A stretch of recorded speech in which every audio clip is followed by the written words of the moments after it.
Welcome back to another episode of E&Ftv.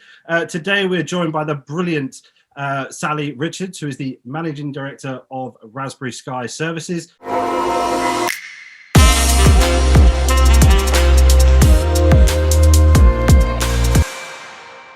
Sally, thank you so much for taking the time to join us today. Absolute pleasure. It's brilliant to finally get you on the show. I know that we spoke about it sort of mid last year. So to finally get you on the show is an absolute pleasure for me, and I'm very happy to have you on. Today, we're actually going to be talking about some stuff that is a little bit off topic to what we usually have on the show, which I think people actually be quite surprised at, with obviously your background and obviously what your business does for clients. But as I say, I think we'll come on to that in just a second. But at the start of the show, we always like to hear about the guest, you know, your background, how you came to discover, I suppose, the hospitality and travel and tourism industry, and what led ultimately to you starting your own business, and I suppose what that business actually focuses on. So I suppose, Sally, please do tell us a bit about yourself. Sure, no problem. So I was brought up in Cornwall, which is my constant love for being close to the sea. Funnily enough, living in the most landlocked county in the UK now, so not quite achieved that goal. But I studied travel and tourism in Cornwall when I left school, and then my first job was working for a TMC in Cornwall, and then I moved with that TMC to Oxford, to a larger branch, and all the excitement that living in Oxford brings, before I guess the big lights of London called, really. And a friend of mine got a job working at Qantas Airways in Chiswick. And she called me and said, oh, look, they're recruiting for other reservation agents. Why don't you apply? So I applied and got the job, and worked with Qantas and their tour operating arm for 3 years. And the great thing about that was, because we're going back to sort of the late 80s, early 90s, this was the time when after you'd worked with them a year, you could travel the world for free, all your tickets for free. Mm-hmm. So we used to go and have long weekends in Rio, long weekends in Dubai, in the days when there was just one hotel on the beach. It was bright pink, called the Chicago Beach Hotel. Yeah, right. So going back some time, but great days, great memories. And then really got into hotels after that. I worked for UTEL for a number of years, for about 10 years. And in different roles, I guess sales, marketing, but eventually evolving into sort of commercial roles. And UTEL went through a merger, an acquisition, etc. So I spent a couple of years living in the States, which was great, and learning about all the different ways of working. And then eventually came back to the UK as VP Marketing for UTEL. And then one reorganization too many. There's only so many times you can centralize, decentralize, centralize, decentralize. I truly believe if you don't believe in the strategy of the organization, then it's your turn to leave. So I ended up leaving and working for a startup company called Leonardo, and working with them as commercial director to set up to create the first content switch in the industry. So working with rich content and images.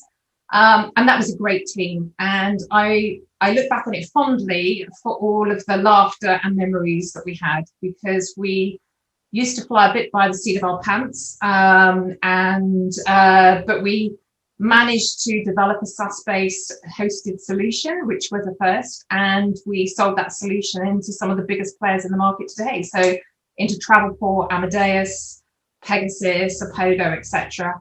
And then they were later acquired by BFM. So after that due diligence process, I just decided to do something for myself. So at the time, co-founded RaspberrySky, and that was 15 years ago. So yeah, that's a bit of a whirlwind. Definitely. And obviously, just for the audience, I know that we'll have a lot of people that will know exactly who you are. They'll probably know you or be connected with you and so on. But just for anybody that doesn't know, what is it that RaspberrySky Services focuses on? So I guess because of my background, having worked in both what I call supply and demand, so I've worked on the travel agency and channel side, but also on the hotel side and with the technology distribution. Yeah. I guess we work with demand generators and hotel, anything with a bed or anything for component to be sold, actually. And we offer things like, I mean, the umbrella terms would be commercial reviews. So sometimes organizations have a point of pain. They may not know why that is. And they ask us to come in to do a review for them. And we will look at system, people, process. Inevitably, that underlying element is always identified through that process. So commercial reviews are a big thing. Generally, what happens after we've done a review is we'll write a report to say, this is the findings, this is what we think, the actions and activities that you need to take. And in most cases, we will then help that business project manage that in. We're not one of the agencies that will write a report and walk away. We actually roll our sleeves up, get our hands dirty, get under the bonnet and help them with the business, bring in the hearts and minds with them, transition their business and a bit of a change management process. Yeah. Part of the thing we do is also system procurement. If people organizations think, you know, my technical stack or my PMS or my revenue management system or my CRS is old, or is there something better out there? Particularly at this time, you know, when we're looking at digital journeys and things like that, you know, does my technology support my customer journey? We do a lot of system procurements and things. So we have a wide customer base, and quite often our briefs are quite fluid. You know, there'll be people we know in the industry that'll contact us and say, look, we don't think this is working quite right. We're not quite sure what the problem is. Can you help us? So that's the kind of thing we do. Fantastic. Fantastic. Again, just more for the benefit of the audience, just to make sure that they're fully aware of what you do, and obviously what the business does and what it focuses on and so on. Okay, so moving on to, I suppose, what obviously we wanted to talk about. And as I said, this episode is going to go in a very different direction to what we usually do. Now, obviously, with regards to the times that we find ourselves in, you know, one of the biggest things, and I've actually had somebody on the show to talk about well-being within businesses and so on, but I think it would be quite a good time to be talking about us personally. Well-being, our mindset, our, I suppose, general wellness in a lot of ways, from a mental health point of view, from a physical health point of view. And also, obviously, that will always trickle down to your professional life. Of course it will. Anything that's going on in your personal life will always be reflected in your business, and anything in your business life will most of the time be affected by your personal as well. So I suppose to kick it off, how are you doing? Well, thank you, Tom. I don't know. I was reflecting on this after we had our little chat and sort of thinking about, you know, how am I feeling? I think I'm feeling good at the moment. January, February is not my favorite time of year anyway, I have to say. Yeah. It's a pretty dire, isn't it? The UK, cold, wet, dark, everything's finished. Snowing, for God's sake, there's enough snow. Yeah, you've got snow. We haven't had snow. But I think actually, I guess what I've learned in the last 12 months, and I think actually 2020, I think was the hardest I worked for very little revenue gain, actually, because of the industry. And I think I exhausted myself.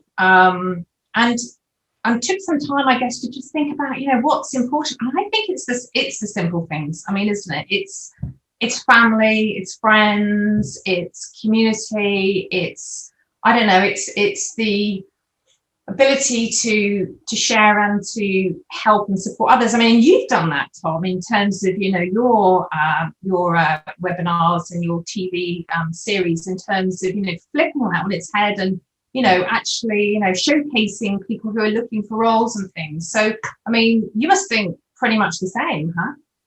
Yeah, I think one thing I wanted to agree with you on is, I think 2020, for myself, yeah, I don't think I've ever worked as hard, but also as, in a lot of ways, as smart. You've had to really think on your feet. And in my experience anyway, it was very much on a day-by-day basis.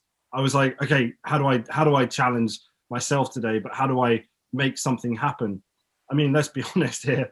You know, yes, my firm works in recruitment, which is already low, but I also work focusing on the hospitality industry, which is incredibly low ranking. Yes. And not only that, I also work in a very small niche within that.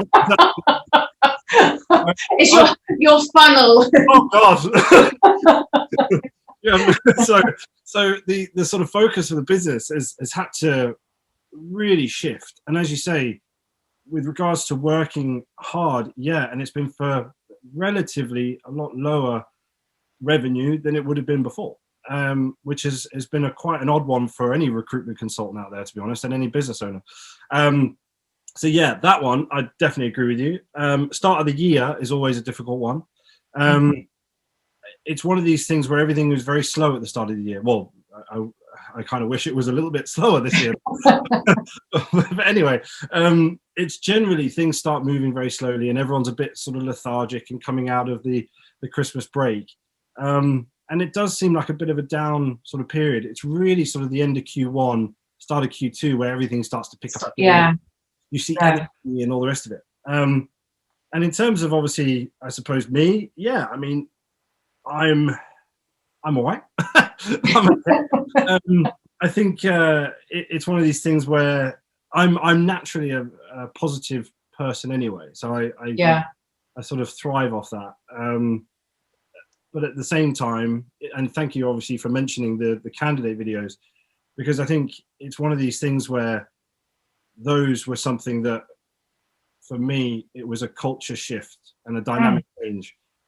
Because it's not in our very fibers to allow, I don't even know if that's the right word, but enable candidates that are on our books to promote themselves to potential employers, because of course it cuts us out. I think that's the whole beauty of, like, you know, what are the positives that have come out of the last 12 months? And one thing is that, you know, it's okay to do things differently. Yes. It's okay to try new things. It's okay to do them and they fail, you know, and they're not successful, they fail. I mean, that's okay too, isn't it? I mean, and if now's not the opportunity to tip things on its head a bit and say, let's try something different, you know, then when is? Do you know what I mean?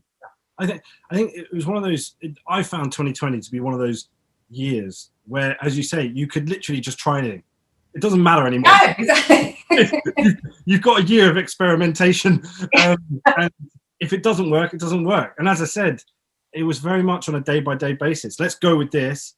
If it catches on, then great. And I sort of spoke on a show about that candidate interview stuff, and I said to the presenter of that one, I said, look, it was never about the return on the investment side of things, because it still cost the business money. Yeah. It was about the presence, the credibility, the response from the industry from those videos was immense. And that's priceless though, Tom, huh? Yeah, in a lot of ways, yeah. You can't buy that kind of PR, you know, like. And again, it was one of these things where we just fell into it. And I think with so many people right now, the one thing that I've, I suppose, caught onto or realized is that the human element of my industry, but I think a lot of industries, has been lost massively. We forget. And I think 2020 reminded us all, because as you say, family, friends, the things that were important to us were actually just the simple things. Yeah. We are social creatures at the end of the day. Yes. Of interaction. Let me put it for example. I don't know what your thoughts are on this, but I went to a face-to-face conference last year. It was Hotspace. Yes. And I sponsored and spoke at that. But it was the first time in 8 months that I'd traveled anywhere and that I'd seen other people in the professional world. And I'm quite a confident and sort of, you know, outgoing person. But I walked into that room thinking, ooh, okay, there's a lot of people here and there's cameras there. And I don't know if I could, you know, and I was very nervous. And we're only used to seeing this part up as well. We don't know what you look like from here down, do we? And you only get to see this sort of area of this sort of thing. And I don't know what your thoughts are, but I don't know, obviously, if you had any face-to-face interactions last year or you're going to be having any, but there was an anxiety there for me anyway. Yeah, no, I'm sure. It's almost like you've forgotten you've forgotten how that feels and that those skills. Do you know what I mean? Of just actually, I guess there was no contact, was there? So it's kind of, also it's that kind of how you deal with that, being with people but not actually being able to shake their hand, or kind of it's kind of being there but not being there as well, isn't it? It's kind of a bit unknowny, I guess. Massively. And yeah. that brings me on to, I suppose, the question of people being at home right now. So obviously people out there that are either out of work, unfortunately, or furloughed, and there's this constant anxiety about work, obviously, professional life, but that being compounded with the fact that they are at home.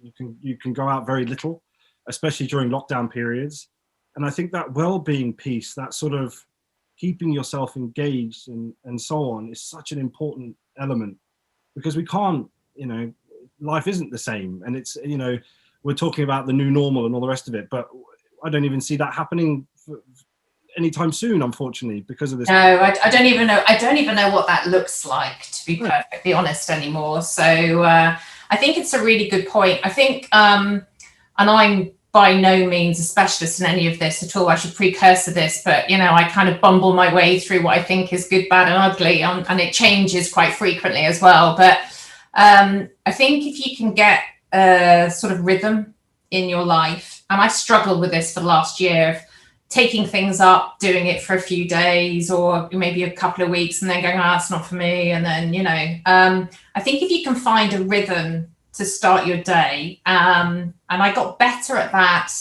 I think, towards the end of last year. So I think just taking time to, as you wake up in the morning, before you start your mad day, I mean, if you've got animals, children, husbands, wife, it's even more chaotic, isn't it? But I think just taking time to just be, and that could just be just to sit on the side of your bed before you jump into the shower and just sit. Yeah. And it's just try and clear your mind, or, for want of a better term, meditation, which I find really tricky anyway, or a bit of yoga, a bit of stretching, and to do something on a regular basis, to find a bit of routine. And it might start out being that you sit there for 2 minutes. The next week might be 3. You might get it up to 10 minutes or something, and that's okay. That's really okay. Just to sort of get your mind in the right, get your thoughts out of your head before you start your day. And I think little things like that helpful, and also take a break in your day. I think, nature, walk, fresh air, again, even if it's 5 minutes, 10 minutes, it doesn't matter. Take the break away from the desk, because I'm fortunate, and it looks like you are too, that we have some sort of office space. But if you're working off your kitchen table, or if you and you've got kids homeschooling, just try, and if you can, take a bit of time. I mean, I appreciate nature more now than I think I ever did. Maybe it's an age thing, I don't know. But I put some bird seed out recently, which I haven't done for a while. I feel a bit bad because they've gone mad for the food, so they're obviously really hungry. But we have a woodpecker that comes and visits, and I am just so delighted when I see him. It makes my heart feel good. It makes my soul feel good. Do you know what I mean? I kind of think, oh, great, like a woodpecker, it just seems like a real magical thing. And I think you just appreciate smaller, simple things, don't you? And I think it's about making sure you've got time for those in your day. Even if it's you're in a flat and you've got a window box, or put a plant in it, or just something that makes you just think about nature. I think that really helps. I was going to say, you talk about plants. There's a bit of a running joke on this channel, to be honest. The audience will keep an eye on the types of plants that I've got in the background. And on 2 separate occasions, I've had a plant that's not looked that great, and they made it very clear that I should either take care of it or replace it. Brilliant! Some lovely lilies. Looks like lilies today. I was going to say, somebody commented saying that they were fake one time, and I was like, no, actually, not real. But no, I completely agree with you in the fact that I've found it a lot more beneficial for me to step out of the house. A lot of the times, and this is me being completely honest, I've had to be almost persuaded.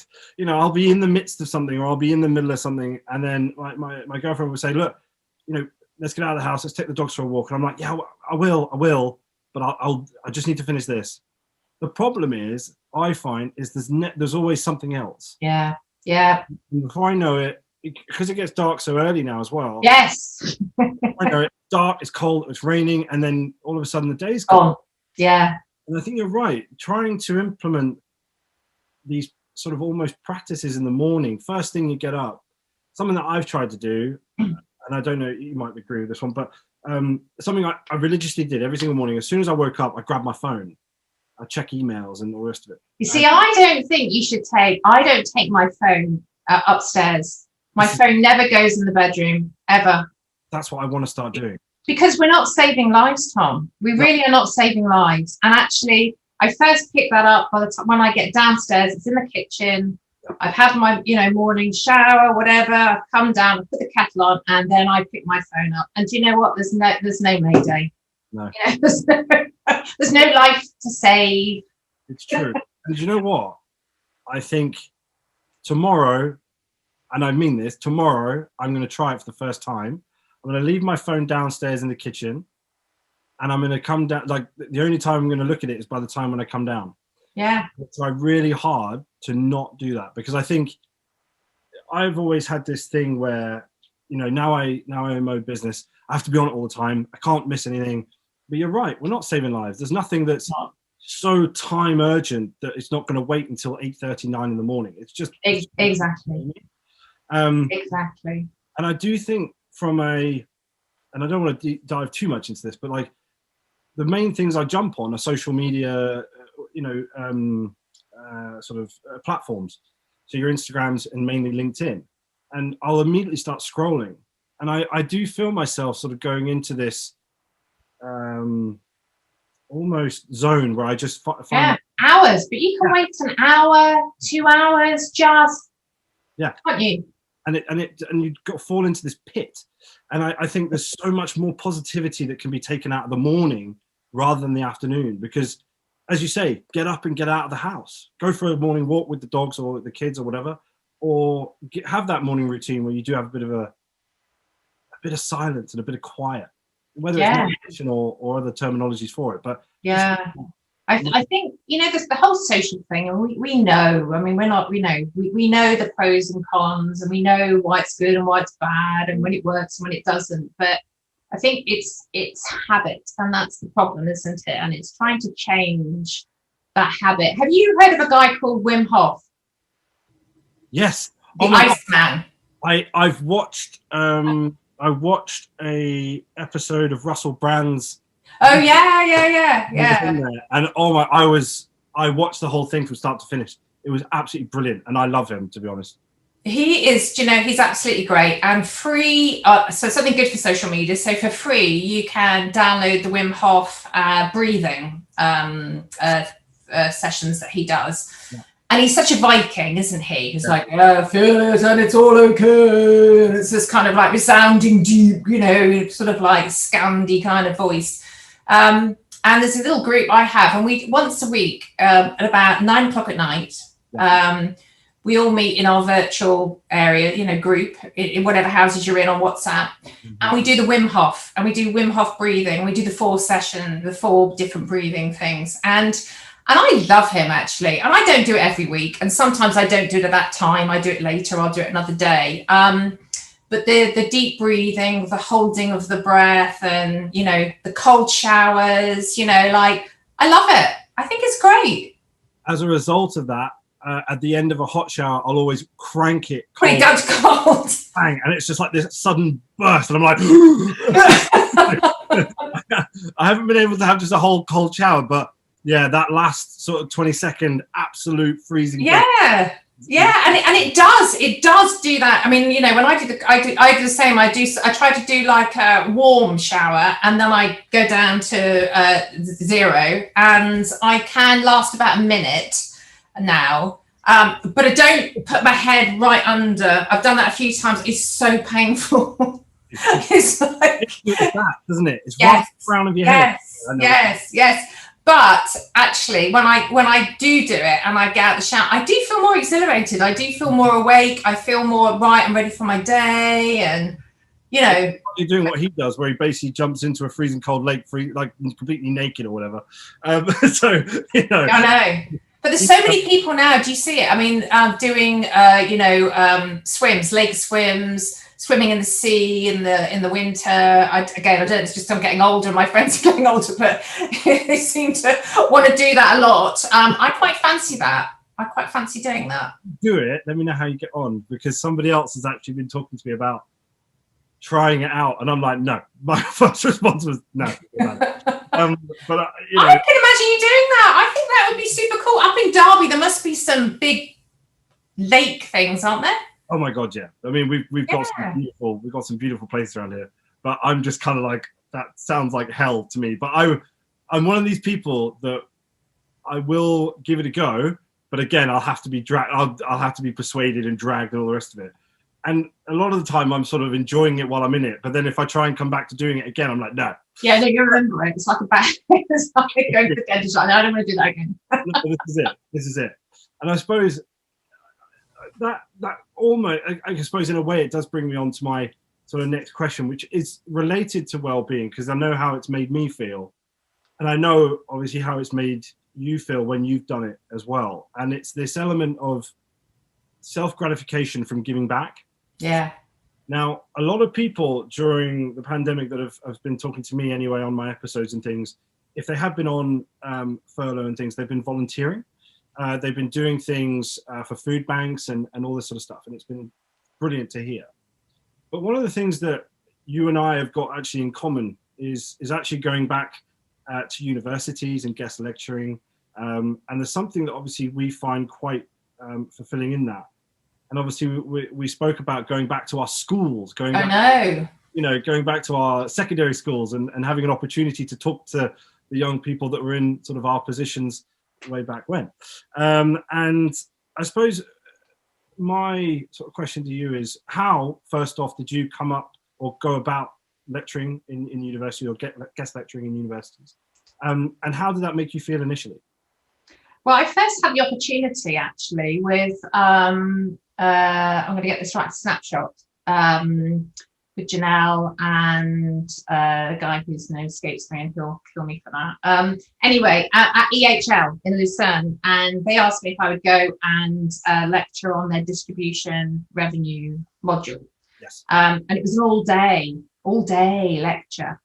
And it was based on their slides. I'll never forget it. And I was just like, oh my God, yes, no, yeah, I'll do it. I thought, God, surely it's going to be okay. It was okay. And what I really loved about it was you're sitting in front of a group of early 20-year-old ladies and gentlemen who are embarking on, the industry. And you're trying to explain distribution and what happens, and and they're kind of like looking at you like you're some alien life form as to why would that be why would it work that way? Why wouldn't you do X, Y, Z? And you go, I know. We have made our industry really complicated, and it's based on legacy, and But what I find quite inspiring is there's just new life, new blood there, new ways of thinking. And, there's a lot of bright people out there who I really, really hope do really come into the industry and, take it by the scruff of its neck and drag it into something which, will really, truly be next generation. Because I think we need those new brains, new minds coming forward that think differently, and approach the industry differently. So EHL was a great one. I've done a bit of London Partners. And in fact, I got an email today from The Hague for a student who's writing a report and wants a bit of help on AI and digital maturity and stuff. And it's like, yeah, great. Love to do that sort of stuff. But I also have a 17-year-old son who's just in A-level mode.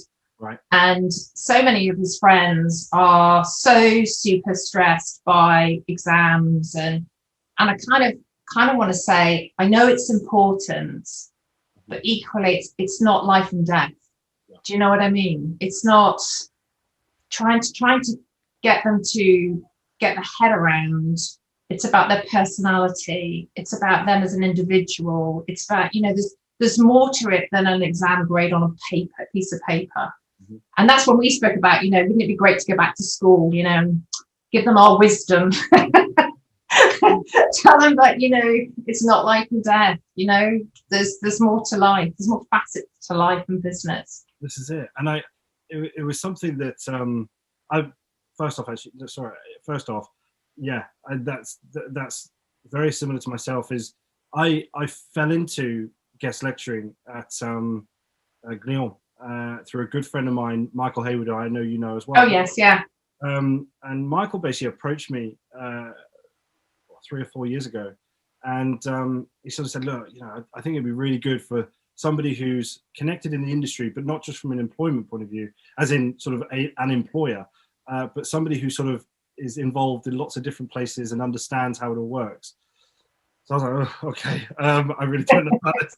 I said, I'll give it a go. But again, sitting in a room full of students that are brilliant in so many ways, and I'm there sort of going, hi guys. And it was actually incredibly intimidating, but they were so kind. And as you say, they are brimming with brilliant ideas and passion and enthusiasm. All the things that we lost over the years. You old cynic, you. Oh, God. I thought, I hate all of you. Not cool. Then obviously rippled into working with a number of other universities, Oxford Brookes and yes. University of Essex, the hotel school there, Edge, which is amazing. And it all it became this sort of regular thing. With Glion especially, we've got such a great relationship, and I'm there a few times a year now as part of a marked course, which I'm thrilled to be a part of. But you're right, there are so many incredible young future commercial leaders that are in these institutions, and they just need that opportunity. And I've been a huge advocate through many different platforms and my own to get these guys straight into jobs. And don't get me wrong, internships and graduate schemes are great and they do their job, but I've always been focused on getting them straight into, from my perspective anyway, straight into a revenue management job, full time, with real career prospects within that. And it's been great. We've had some great success with that, but we're already seeing these incredible people implementing new ideas, pushing things forward, knocking on their managers' doors, asking for more projects and different things that they can do. Yeah, it's great though, isn't it? I mean, it's great that you, in your role as well, can be the conduit that brings the two elements together. Identify that talent and the best cultural fit from a organization perspective that's open to, bringing young people in with very little work experience, but with a real, great mind and energy, You know what? It comes down to the clients. I mean, obviously, I'm very proud of that fact, and we're continuing to do it. But the clients that took a punt. So the first one that ever took a graduate with no experience at all into a revenue management job through me was Neetu when she worked at RBH. I don't know if you know Neetu, but Neetu is the head of revenue at RBH, and she took a punt. She just sort of said, you know what? Yeah. Why not? I believe that this is the right way to go. And I believe that this is what our industry needs to do. And it was a huge success. They came on board. And it was almost like these other clients and competitors and all the rest of it heard about this. And then they jumped on it. And then we had Accor and Marriott and the big boys taking students on. And now it's just a conveyor belt. Every year, right, isn't it? We have 2 graduations. And every year we have some fantastic students. And it's one of these things that it's something that as a culture within our industry, we have to be focusing more on, if I'm honest. Yeah. But that, actually, you touched on it a moment ago, actually, going back to your school. I thought me and you are definitely on the same page on this, because I would love, and you said about departing wisdom. I don't know how to go far to say that.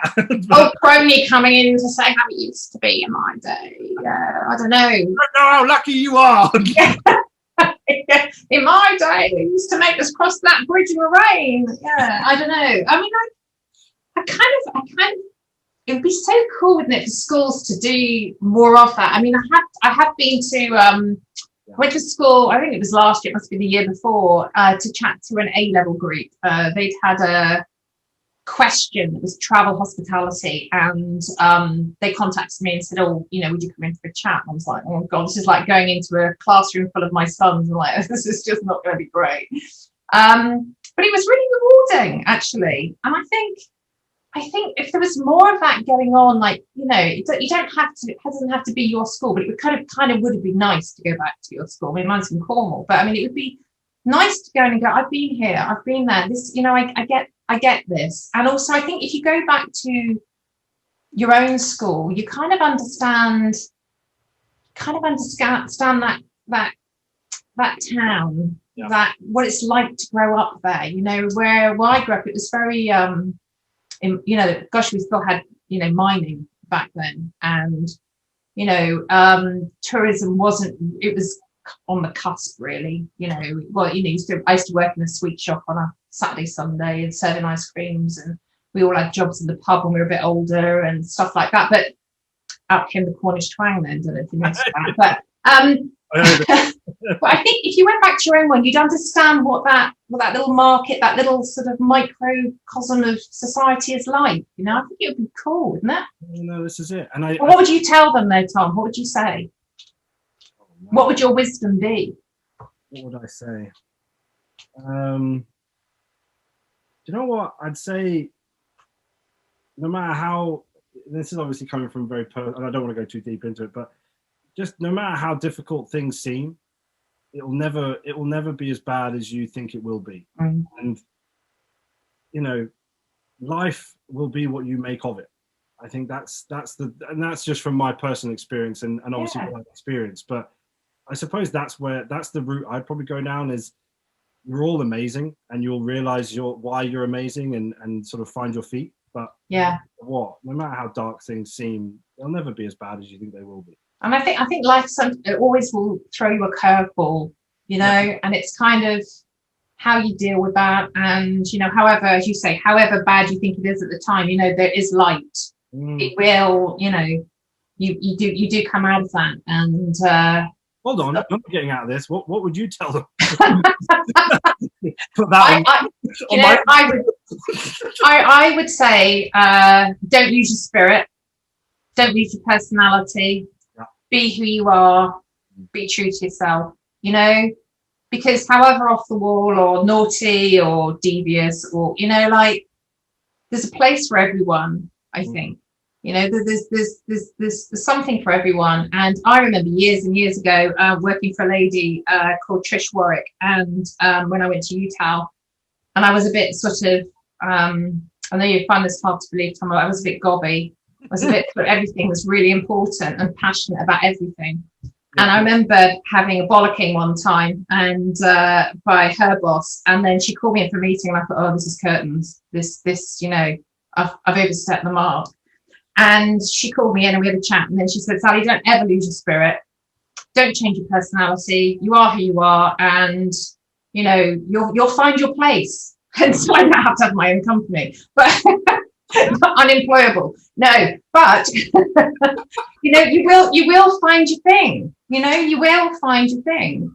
Yeah. And you know, you'll twist. It's a bit like, you know, it's just you don't move in a straight line, do you, in your life? You know, things happen, and you take a left or a right, or you know, and as Wim Hof would say, it's okay. Yeah, that is that. Yeah, absolutely brilliant. Yeah, definitely. Isn't it? I mean, it's weird as well. If I think about it, if I listen to what we've just said, to what we'd say to young people in the schools that we're in, I would arguably say that to anybody in their in their lives right now, older, no matter what age they are, actually, because I think we are in danger of, and I lost myself at one point, you know, a fair few years ago now, but I became something I wasn't. And I think as we become adults, our imagination and our creativity and everything else almost just gets, you know, squeezed out of us. And we become, you know, almost institutionalized. It all starts with exams, and, you know, morning routines at school and doing what you're told and sitting at the tables, and it's sort of stepping away and breaking that institutionalization and becoming who you are again. I had very much a period of time where it was a self-discovery piece, I gotta say. Yeah, and I think if we're all truthful, I think we all go through that at different stages in our lives. Do you know what I mean? And you kind of, and I think literally the last 12 months has made a lot of people have that time to think earlier in their life, perhaps than later. You know, in terms of what's important and where they want to be, and and all the very successful kind of people in business, they all say it's okay to fail. Yeah, it's okay for things to go wrong, and then you just change it and move on. But I've got a question for you, Tom. How important is music in your life? Because I can see a saxophone back there. I won't ask you to play it, obviously. Oh, thank God for that. Thank God for that. So that saxophone, a lot of people ask about this saxophone. A lot like cool. And it's actually my girlfriend's mum's who used to play. But I suppose music has always actually played quite a big part of my life. I learned the bass guitar, and I played bass in a band when I was a lot younger. I was in the band for a few years, but that was actually as a result. So I've actually grown up with music, to be quite honest with you. My dad was a bassist in a band in the 60s. Oh, cool. Yeah, and he traveled Europe. He traveled in the back of this van, and he used to tell me about the stories of him and my Uncle Michael. So my Uncle Michael was the keyboardist or whatever, and my dad was the bassist, and all of them were my uncles. I'd always sort of see them as an uncle. When obviously I was born, and I sort of met them and whatever. And he used to tell me all the incredible days of when he used to play bass, and it was one of these things where, and I've still got photos. Have I got any up here? No, I don't. Oh, that's annoying. So I've got these photos of him doing these promo things with all these cravats and these jeans and everything else. And it was incredible. And seeing the pictures of them on the road in the back of this van. How cool. I used to think, I'd love that. So I got into a band, and ever since then, really, music's always been a big part of my life. So yeah, the saxophone, slightly not to do with me, but music still is certainly something big to me. I mean, I think there's a little bit of a question there behind you. The fact that you've asked me that question, why? Go on, tell me. What? Yeah, well, I can't confess I'm a singer or I play any instruments or anything like that. But I've always loved music. I was laughing with you with your, your dad driving the van. My first boyfriend had a band, and I used to be the roadie and drive the van, obviously because they were too drunk, having had played a set late at night in some, pub or nightclub or something like that. And I have very fond memories of that, and quite an eclectic, I guess, music that I like. I still love all the oldies stuff, but I was at the weekend, actually, I had one of your social media moments because my husband was watching Manchester United versus Liverpool.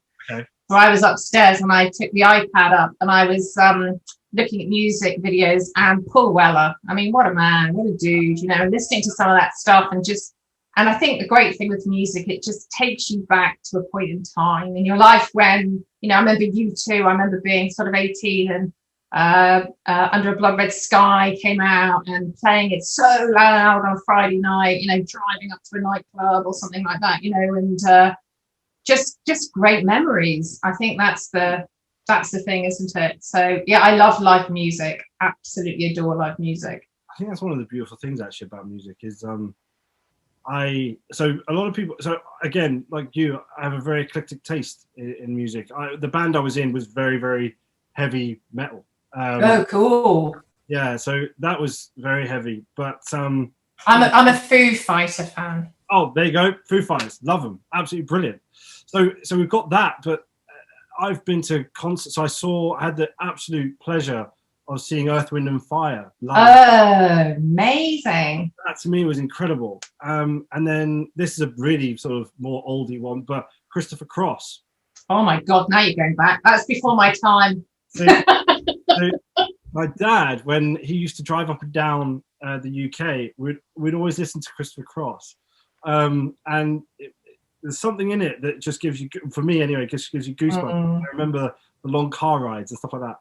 And we saw him in the Royal Albert Hall, not last year, the year before, and it was incredible. And there was obviously a generation difference. And I had a woman actually come up to me with my parents and everything else, because I came down for it. And she said, "Do you even know who this guy is?" And I was like, really? I said, "Believe it or not, yeah, I do." And she saw me singing along and everything else. And I was like, "Yeah, I do. This is part of my childhood. This was my soundtrack." And my dad was sort of talking to her in the end. But it's one of those things where music isn't generational at all. No. Although some of the music my son listens to, I think, is quite generational.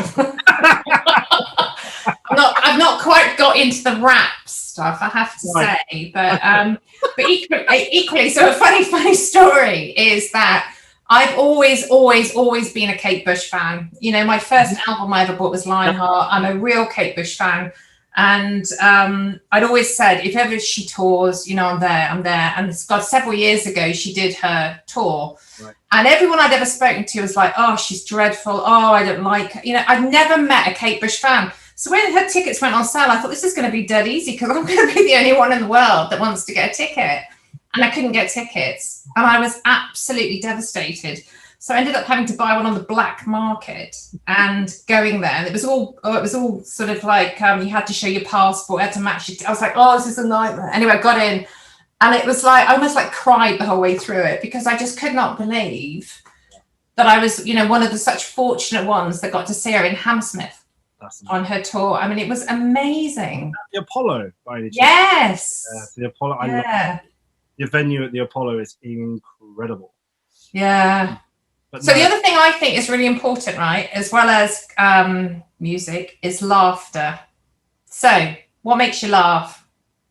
And I'll help you with this, because I found something last week that made me laugh so much. It was so good for the soul. I thought, you know, I'm going to watch this every week. There was a thing on Facebook. Yeah. It was from 1987, and it was the BBC following a group of adults on their first ski trip. Okay. Have you ever been skiing? Yes. Okay. I'm going to send you the link, because if you don't absolutely roar with laughter, I will be amazed. Honestly, it is the funniest thing I've seen. Because they've got no ski gear anyway in 1987, and the poor guy Kevin and his friend who get off the button lift too soon. You know, that rolling back, taking everyone out as you go back kind of thing. It was brilliant. Yeah. And I think, you know, if you can laugh every day at something, then I do you know what? A lot probably makes me laugh, because again, I am a very positive person, but I am a dark comedy type person. I love sort of testing that sort of borderline type stuff. There's a movie that I absolutely adore. And it is a comedy, but it touches on so many difficult and dark things. It's called The Death of Stalin. I don't know if you've ever... Oh, no, I haven't seen it. Oh, my God. It's a brilliant political satire film. And it's basically as if Stalin basically has a heart attack in his office. And there's all of his entourage and all of his sort of ministers and everything else all basically club around, and they're like, is he actually dead? Because obviously they would never admit he was dead. They just couldn't, because he was like a god. It was the most incredible film, and that is one that absolutely gets me every time. So if you love... Oh, no, I have to look out for that. Honestly, check it out. It's absolutely incredible. But yeah, a really good movie, a really good comedy movie will always get me. I love the oldies, like Norman Wisdom. Oh, yeah. I've sort of this box set with about 9 films in it, and all with Norman Wisdom. It's incredible. Dog videos will always get me. Dog videos. Just be careful about that. I could scroll through Instagram or whatever just looking at dog videos. In fact, I have done it, if I'm honest. So shoot me. There's me being completely honest and transparent. But yeah, just stupid stuff. And again, my girlfriend and I, we, you know, if something going on in the house, or, you know, she knows when I'm joking, but I always pick her throughout the day, and there's always this look that I'll get, and it cracks me up, because then she'll cotton on, and I'm like, oh crap. Oh, brilliant. Yeah, so I completely agree with you, actually. I hadn't thought of that, but Laughter is actually a really, really important one. A much more important one than I actually gave it credit for. Yeah, I think so. And I think when I saw this video the other week, last week, and I laughed, and then I shared it, and so many people were kind of like, oh my, and like, it's made me laugh so much. I thought, oh, do you know, we just need more of that, don't we? I do agree. And for it to be genuine as well, just that's, and again, I come back to the first point, but it's just bringing that human element back, and that back, and that, you know, communication, whether it be through digital means or whatever, but just that sort of, the very thought of you sending a video to somebody to make them laugh. Yes. It's okay. Yeah.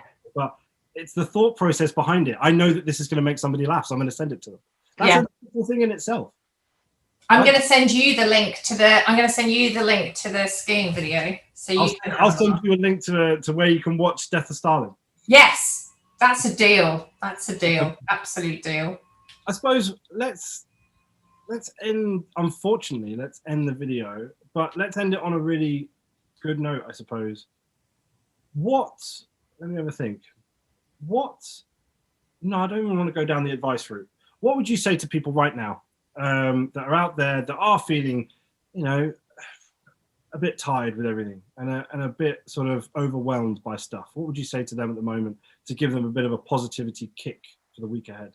I think reach out to a friend. Don't do it alone. You know, there are people there to help, and friends and colleagues that you can reach out to. I think everybody has so much a better appreciation of what people are going through now than ever before, and I think people have time to give to help. So I think if you're having a rough time, if you're having a bit of doubts, I think reach out to friends and colleagues for help and support.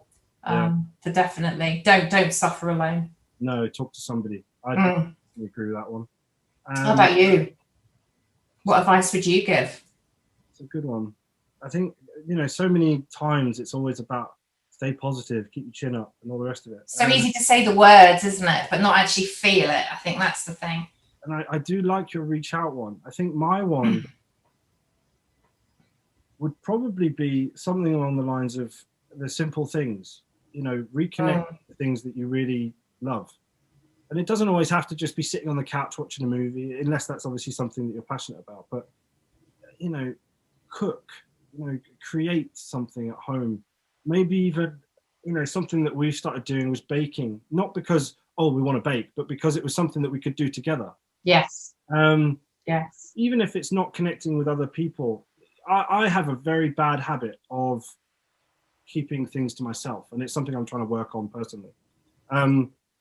But be open with people about what you're going through. Obviously, you said about connecting with people. I think there's very similar stuff in there. But even if it is just going for a walk with a significant other, or baking, or doing something, get creative with whatever it is that you've got going on, because now is the time. I mean, the worst way possible. We've got a bit more time on our hands for all the better or worse reasons we have, and find the opportunities to find positivity in that. Yeah, and do a bit of Wim Hof. Do it. Oh my God, check out Wim Hof. In fact, I'm put the link in. I'm gonna put a link in below, because I think that's such a good one. So I'm actually going to put a link in below for that. What I'd say is, I think so. Thank you, Sally, for joining me today. It's actually been so lovely. This has actually made my week. We're on a Tuesday today, and I feel, no, we're not. We're on a Monday. Only Monday. I'm feeling really good. I'm so glad you were open to doing a different format and something interactive, because I think we've all learned a bit about you as well, which is great. And I hope, if nothing else, it's given people a bit of a laugh. Yeah. A bit lively. Maybe they watched the whole hour. Oh my God. If they do, if anybody is watching up until this point, comment below, because I'd love to. Comment below. Yeah. The code word is Icarus. You have to put that in, otherwise we know you've not listened. Or saxophone. Yes, then we'll know. Yeah, exactly that.